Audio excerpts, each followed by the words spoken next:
Welcome to the video of NMAT analysis. We're going to analyze how the first day of NMAT was, and more or less this is the trend that's going to continue for the rest of the days for all the 5 slots. So just to go through the basics again, we'll just quickly go through what the NMAT has in store for us like every year. So you can take NMAT up to 3 times with a gap of 15 days in between. NMAT has no negative marking. And one very important thing that NMAT allows you is to choose your own order of the sections. So in your exam, you can choose which sections you want to start with first out of the 3 that are there in the NMAT, that which is quant, verbal and logic. We generally recommend people to start with their strength. Whatever the stronger section is, you can start with that. So going on to the numbers here, NMAT like every year has 48 questions in the quant and DI section for a time of 60 minutes. Verbal is 32 questions for 22 minutes, logic is 40 questions for 38 minutes, totaling of 120 questions in 120 minutes. Just to reiterate once again, there is no negative marking, so it does not harm to attempt all the questions in the stipulated time. Just to get you through the last year's cutoffs for every section, NMAT has sectional cutoff and NMAT also has an overall cutoff. The logic generally is that the overall cutoff is a little more than the addition of all the 3 sectional cutoffs. So quant DI last time and for the last 2-3 years, it's been closing in the range of 65 to 70. Verbal has more or less stayed constant around 55 and logic is anywhere in the range of 60 to 65. And the overall cutoff for NM Mumbai has been in the range of 208 to 210. If you are in this range, you can expect a call from NM for a GTPI. And also NM Bangalore, the calls are in the cutoffs are in the range of 190 to 193, 194, around that range. So you should get a call for NM Bangalore if you are in that range. Okay, so now let's get inside the quant and the DI section. So the 48 questions of this section are split up as 28 questions for quant and 20 questions for DI. Let's first get into quant and then we go and speak about DI. So if inside quant, the 28 questions are split as, you will have 6 questions from the section of numbers. This section includes chapters of basic number system, then the remainders concept, and the LCM, HCF, and all of those chapters will be covered here. Basic indices, basic surds and all that will be a part of the 6 questions. Percentage and its application, easily the next most important area in the exam, 6 or 7 questions. So questions on basic percentage increase, percentage decrease, questions on profit and loss, questions on SICI, average allegation, mixtures, all of these questions will be covered here. Then we move on to the next topic, time, speed, distance and time and verb. Should have 3 to 4 questions. Predominantly they have been simple and not really very tricky. So, you know, it makes sense to go through these topics. Students generally tend to leave these chapters as they are in the difficult area. But even if you know level of difficulty 1 questions, basic questions, it should be good for your NMAT. Probability and PNC has 1 or 2 questions, again very basic. If you know the basics of these chapters, you should be able to attend these questions. You don't really have to get into the depth of these chapters for having a good NMAT. Moving on, geometry this year has been a little lesser. We've been finding geometry questions 5 to 6 year on year. This year we saw there were only 3 to 4 questions of geometry, so it has gone down in the priority a little bit. But 3 to 4 questions, again it will span the whole geometry, so quadrilateral circles, polygons, mensuration, maybe even coordinate geometry 1 question. Then we go on to algebra. The area will consist of linear equations, quadratic equations and inequalities. So you can expect probably 1 question of each, or probably 1 question of quadratic on roots and 2 questions on linear equations, just forming equations and getting your answers. 1 question on log has been constant year on year. So that's always been there. Again, very basic question. So if you are even aware of the basic rules of logarithm, it should not really be a problem. Then there are 6 questions on an area of asking question, which is called as data sufficiency. So out of the 28, you will see 22 questions of proper quant MCQs, and DS is 6 questions, which is data sufficiency. So data sufficiency, again, the questions will be across all of these topics. So those are 6 questions separately. So yeah, this is the breakup for the 28 questions of quant section. DI, you should have 20 questions. Now these 20 questions are split as 5 sets of 4 questions each. So you should see 5 sets depending upon various chapters that you should have studied in your DI, pie diagram, line diagram, tables, bar charts and all of that. So it spans across all of that. and 4 questions. Generally, the DI of NMAT has been on the, historically also has been on the difficult side across all exams. So it makes sense to give little lesser time to DI. Out of the 5 sets, we would say 2 sets are in the doable area, 2 sets are easy, 2 sets are difficult, 1 set is in the moderate area. So I would say 2.5 sets would have been doable. So out of 20, I would have attempted 10 questions, and 10 questions are difficult, so they are better left alone. So that's how the DI is designed. In terms of time allocation, if I have to say, Quant, I would allocate 45 minutes out of the 60 minutes that I have for my section, and the DI as a whole, I wouldn't have given more than 15 minutes. So since we have to attempt 10 to 12 questions in the DI set of 20 questions, I think 15 minutes is more than enough, and the rest 45 minutes will be given to Quant. Out of the 28 questions of Quant, I think you should see 1 or 2 or max to max 3 questions which are genuinely difficult, which can be left alone, should not really be a problem. Otherwise, Quant should be absolutely manageable, and DI, as I told you, should be 15 minutes. So within 15 minutes, if you have a target of 2.5 sets, that should also not be a problem. So now let's get into the logic section. Just to take you back to the numbers that we had told you earlier, logic section will have 38 minutes and 40 questions.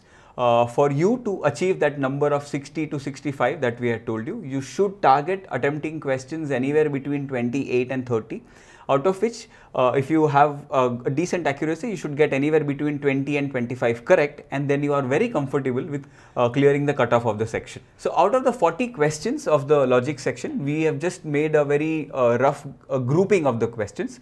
Out of the 40 questions, 16 are going to be set questions. These are 4 sets of 4 questions each.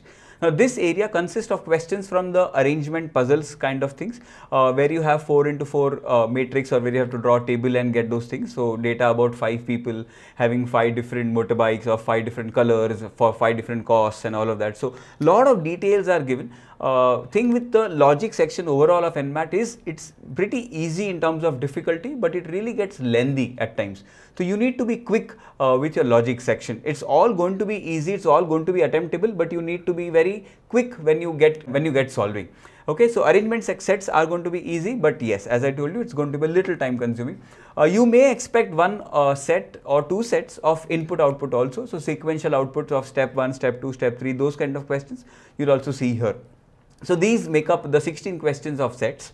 We then go to single questions. Single questions, you should see roughly 12 questions. These questions will be from the topics of number series, coding, decoding, number puzzles, blood relations, where we talk about family relationships and all that. Then there will be 1 or 2 questions on Venn diagram, where different figures are given and they are numbered and they are intersected, and then you will be asked questions on which figure or which region represents what, and those kind of questions. Coding, decoding, you should see 1 or 2 questions. Number series, again 1 or 2 questions.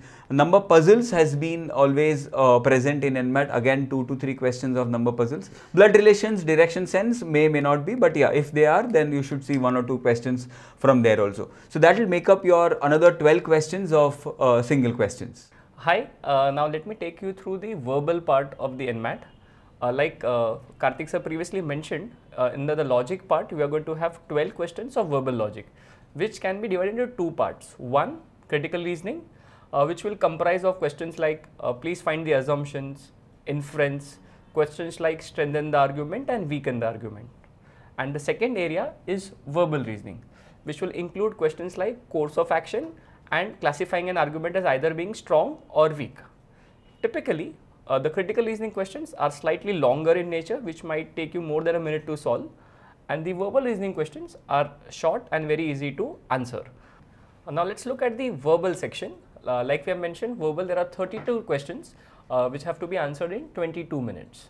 Now verbal in NMAT has followed a very set structure for the last many years.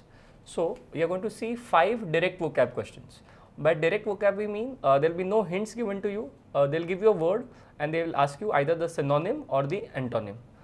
These words tend to be a little difficult, and if you have to prepare for the same, I would suggest you look at established word lists like Barron's 800 words. Direct vocab is followed by 3 questions on fill in the blanks and analogy questions, which are pretty straightforward and very easy to manage. You will see 4 questions on parajumbles. Grammar will have 8 questions, 5 of them in the spot the error format and 3 of them in the prepositions format. Here you will ask you fill in the blanks, and these are again the simplest of the questions. 4 questions on close. Close is nothing but a paragraph with 4 blanks, and you have to pick up the right word for each of these blanks. RC, you will see 2 passages with 4 questions each, which means a total of 8 questions. The RCs are moderate in length, which means up to 350 words for each passage. Now the questions here are not very straightforward. You will see certain questions like the central idea of the passage, what will the author agree to, so on and so forth. If you look at the verbal section, a good time strategy would be to always place your RC towards the end of the test, simply because you just have 22 minutes, and if you start with RC, you might end up devoting too much time to RC and not giving sufficient time to the other questions. If you start with the other questions, let's call them non-RC, I would suggest you try to finish all of them in about 15 minutes, which will have 7 minutes for the RCs.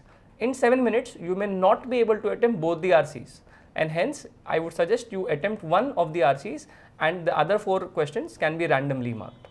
Now, if I look at the verbal section, like I have previously mentioned, these 5 questions are pretty difficult. We may not have time for these 4 questions, and the cutoff is at 55, which means they expect us to get anything between 18 to 20 questions right. Hence, you will have to get almost everything else completely right, maybe barring 1 or 2 questions from para jumbles and close. So, it is imperative that you practice the remaining topic well, so that you can ace the verbal section. Now, on the overall strategy, I would like to tell you 2 things. First, you have to remember that NMAT has no negative marking, which means for a question that you do not know, or the question is pretty lengthy and hence you decide not to attempt it, please do not just leave the question. You are advised to randomly mark an answer to the question. For example, if I look at a direct vocab question and I have no idea what the answer should be, I will just, for example, my favorite number is 3, I am just going to mark 3 as the answer and move on. Second, while you are randomly marking, if you look at a question, decide there and there, will I attempt this question or will I randomly mark. Please do not wait to come back to a particular question after the entire section is over, because in NMAT you will not have time to come back to a particular question. That means if I look at, let's say, question number 5 of quant, I am going to decide should I attempt this. If yes, work out the answer. If no, randomly mark and move on. No coming back to a question later. Second, if you look at the cutoff, which is placed at roughly 208 to 210, they expect us to get about 70 to 75 answers right for the overall paper. So, out of the 120 questions, I would encourage you to look at it as a paper where I have to attempt about 85 to 90 questions. The remaining 30 to 35 questions can be randomly marked, and out of those 85 questions that I attempt genuinely, I should be getting about 70 of them right. I hope this video helped you to understand the entire NMAT section, and please do prepare well, write a lot of mocks based on the NMAT pattern, and out of the 60,000 odd people who write NMAT, about 3,500 people get selected to the next round, which is the case discussion and personal interview round. I hope you are one of those 3,500 people selected for the next round. Thank you so much for watching the video.